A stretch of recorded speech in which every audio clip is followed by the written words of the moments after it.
Hello everyone! Today we're gonna have a look at the Nikon 7200.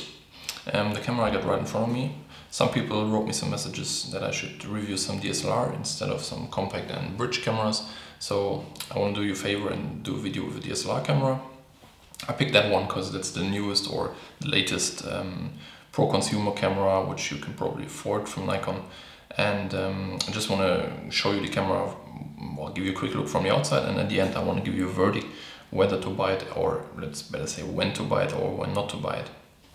Well, starting at the top of the camera, of course, typically Nikon, we find the shutter and the on-off switch here. See, I can switch that on and pull it further and it turns on the lighting of the screen. It's still green. Well, in dark you can see it, but well, now it's not that visible. Nevertheless, it's quite useful. Here as well we have the quick record button for some videos. And we have the button to push for changing the measuring mode for the lighting of the camera, so for the shutter, etc.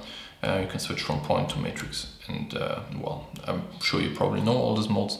On the other side we will have the dial for the different modes. We have the manual, we have aperture mode, program automatic, shutter automatic, and auto mode as well, and scene mode. And under that we have another one. You can see that probably on the screen now. There is the single shot mode, the continuous low, continuous high, quiet mode, as well as the well, self timer mode if you want to take a picture of yourself. It's a bit tough to pull it back though. Now we got it. And well, in the middle surely we have the connection for the flash. If you want to put an external flash and you want to use it, there you go, there you put it. Some small negative point when we are still remaining on the top. Nikon doesn't supply any protection anymore for that one.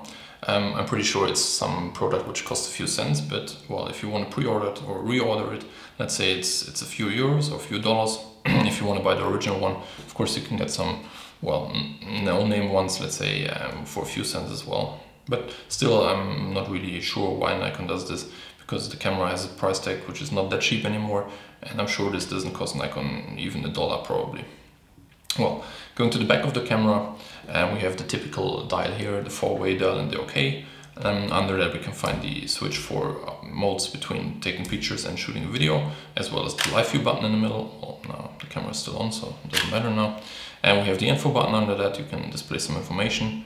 And on the other side we have the playback and the delete button. So if you want to view your pictures and delete them, you can push those two here. We have the menu, zoom in, zoom out if you view some scenes. We have some lock buttons and an intelligent one. You can switch between some different functions on that one. Turning to the side here, well, I have to have that in the video. We have the USB connection, the microphone connection. I can just open that quickly. It's a 3.5 mic jack as well as a mini USB. In the middle we have a mini HDMI, so no micro HDMI, it's mini HDMI. And on the bottom we have the plug for the headphones. So if you want to shoot some video, you can plug a headphone there and just have the original sound, which is the camera, or which the camera records, as well as a plug for a remote trigger. So if you want to use the camera on a tripod by remote, you can plug in different triggers there, like cable ones or the radio ones. That's up to your choice. Of course, you can also use infrared trigger, which is really cheap for Nikon cameras. On the other side, we have the slot for SD cards. You can put 2 SD cards there and use different modes for storing the pictures. Like you can have a backup mode, so if one is full it uses the other. You can have a copy mode, so you can save the same data on both, or you can also have a mode which stores RAW files on one and JPEG files on the other card. Personally, I use the copy version and I use RAW files only, because for me it's hard to tell for a customer well, sorry, I've lost all your pictures because my SD card got broken. On the bottom we have the screw, of course, for the tripod, as well as the battery compartment. You can just open it here. And use ENL15 batteries. You can find it in various Nikon cameras. And here there's usually rubber on that one, but I'm using a battery grip for the camera, so I just left that open for now. And of course in the battery grip you can put another battery as well. Well, turning to the front of the camera now. Second please, of course here you put the lens, and that's the release button for the lens on the side here. Here we have the flash one. Well, if you use that, it pops open the flash, as you can see here. And we have the bracketing button. On that side here we can find the manual and autofocus switch, so if you turn that one, it switches between manual and autofocus. If you push that one, you can choose different modes like continuous autofocus or single autofocus, quite useful, and I use it quite frequent as well. And here you have some function buttons you can use yourself, and as well as here we can find the autofocus light, which is, well, not that bright, to be honest. If you want to use it in real darkness, it will probably not be bright enough to take some proper shots or to focus properly. Well, concerning to buy the camera or not to buy the camera, it's a fairly good camera. It does really great shots, even in low light conditions. The autofocus is really, really good. It's better than the D7000 or the D7100. However, if you're owning a 7100 now and you're considering upgrading to this one, I would say the changes are not that much. So you have Wi-Fi here, of course, and the autofocus is probably a bit better in low light conditions.